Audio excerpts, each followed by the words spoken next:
friends with 3-octave scales to practice, I thought I would do a little bit of a kind of practice along with me video on some of your 3-octave scales, just to give you a better sense of some different ways that you can practice 3-octave scales, and some different things that you can be thinking about while you practice them.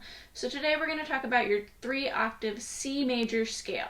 Couple things about how I play my 3-octave C major scale. First thing is that I'm going to use what are called the flesh fingerings, and that's not flesh like skin flesh, that's flesh, the German musician Karl Flesch, who wrote a lot of books about how to play your instrument. And in the Flesch books for violin and viola, it says that all 3-octave scales should start on second finger. So if I'm playing a 3-octave scale, I'm going to start it on my second finger. If for C major, that would be starting in second position. And then the other thing is that to make all of my stop bows and rhythm bows that I'm going to use today come out evenly, I'm going to put what's called a turn at the beginning. And the turn means that instead of playing just straight through the scale, I'm going to play the first 4 notes. I'm going to play the first note. Sorry, Kingsley is having some kind of rabbit chasing dream at the podium here. I'm going to play the first note, third note, second note, first note. And then I'm going to go all the way up my scale. When I get back down to the bottom, I'm going to play the turn one more time just to finish it out. So you'll figure it out as you play along. Just know that it's 1, 3, 2, 1 in terms of scales. In terms of my fingers, it's actually 2, 4, 3, 2, but whichever way is easier for you to think about. I'm also going to put on, for all of these scales, a drone. I downloaded the Tonal Energy app, which is really awesome because not only does it have a tuner and a metronome, but you can also put on multiple drones at the same time. So I'm going to put on a C drone and a G drone. Those are 2 really good pitches that would make for good use of tuning your 3-octave C scale. I'm going to start with just big, full bows to warm up my fingers. Kingsley thinks that this is a really interesting sound. He might stand up and visit us in a minute.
Stop bow practicing. Here's what my scale sounds like with 2 stops.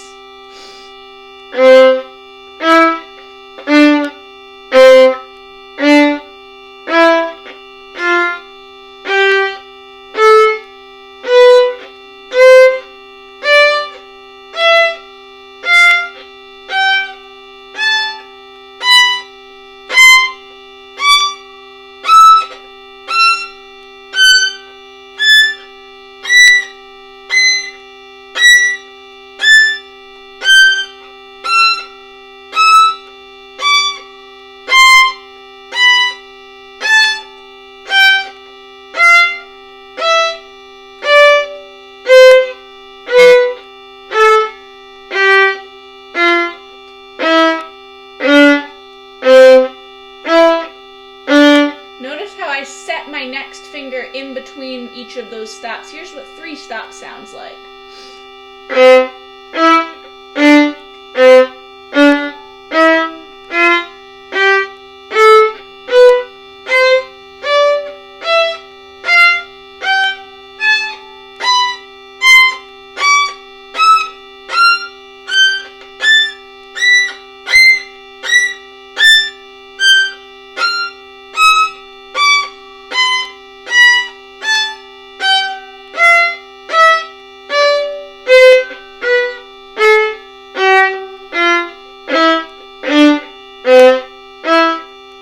Here's 4.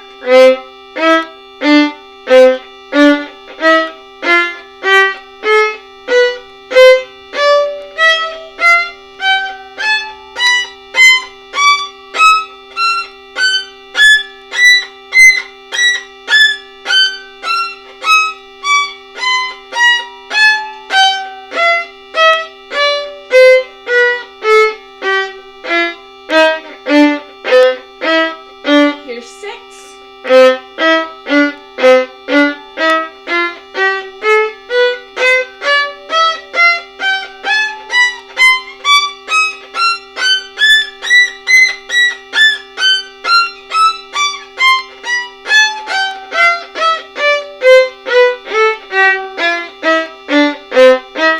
Here's 8.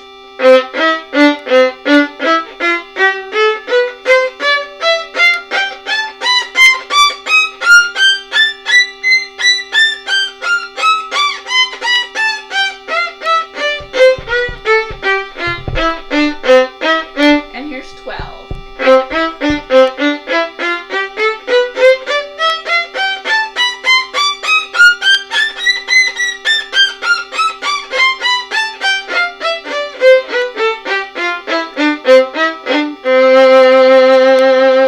And I usually do a big wide vibrato like that at the end of all of my scale patterns, just to kind of shake out my hand and loosen up my fingers a little bit.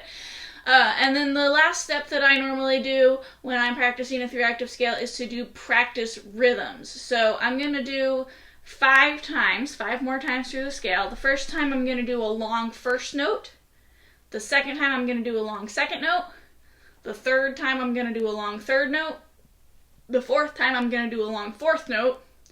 And then the 5th time I'm going to play the whole scale pretty quickly and see how it goes and keep my fingers really agile that way. So I'll turn my drone back on and then I will start my rhythm patterns.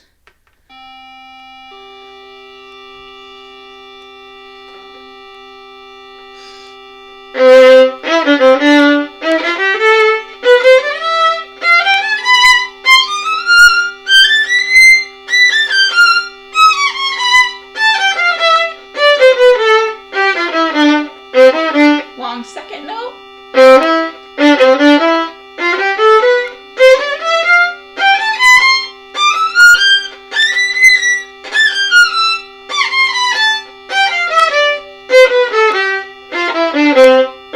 Long third note.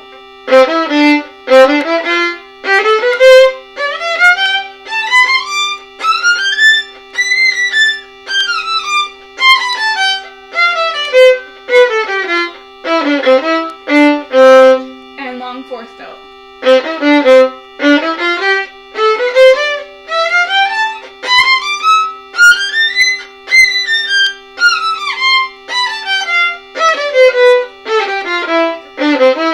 And then fast through all of them.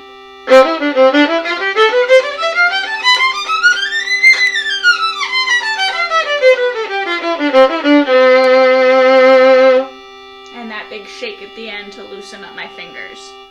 So that's my scale routine. Just so you know, when I play, when I'm practicing, I normally do all of those patterns every single time that I take out my violin at the beginning of the day to practice. But especially if those patterns are new or unfamiliar, I would recommend starting with maybe just a couple of the stop bow patterns and then building up. But the more of those patterns you get used to and the more ingrained they become in your hand and fingers, the easier that you'll start to find that it is to play more difficult passages in your music. Plus, it's just a really solid warm-up. It warms up all of the things about your playing. It warms up your bow, it warms up your left hand, it warms up your shifting, and it's a really great way to start off your practicing day. So let me know if you have questions about that, and next week we'll do some G major practicing together. Have fun!